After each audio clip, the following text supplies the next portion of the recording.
بسم اللہ الرحمن الرحیم۔ السلام علیکم۔ قاتل حسین کے سردار عبید اللہ کا حشر۔ حضرت محمد صلی اللہ علیہ وآلہ وسلم کی آنکھوں کی ٹھنڈک یعنی حضرت حسین رضی اللہ تعالیٰ عنہ اور ان کے اہل بیت کے قاتلوں کے سردار عبید اللہ کا حشر اس زمانے کے لوگوں نے دیکھ لیا کہ ابراہیم بن اشتر نے اس کے اور اس کے ساتھیوں کے سروں کو کاٹ کر ایک مسجد کے صحن میں مولی گاجر کی طرح ڈھیر لگا دیا۔ ترمذی شریف کے اندر حضرت عمار بن عمیر سے ایک روایت مروی ہے، وہ فرماتے ہیں کہ جب عبید اللہ اور اس کے ساتھیوں کے سروں کو مسجد کے صحن میں کاٹ کر ڈھیر لگا دیا گیا تو اس منظر کو دیکھنے کے لیے لوگوں کی ایک بھیڑ لگی ہوئی تھی، تو میں بھی چلا گیا۔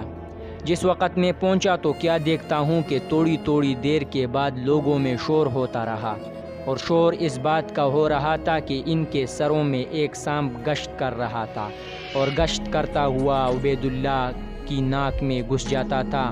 تھوڑی دیر اس کی ناک میں ٹھہرنے کے بعد پھر نکل کر غائب ہو جاتا تھا، پھر تھوڑی دیر بعد آ کر اسی کی ناک میں گھستا تھا۔ میں نے اپنی آنکھوں سے یہ منظر مسلسل 2-3 مرتبہ دیکھا۔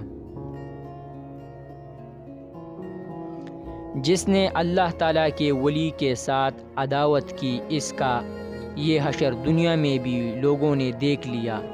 اب آخرت میں کیا ہوگا وہ اللہ کو زیادہ معلوم ہے۔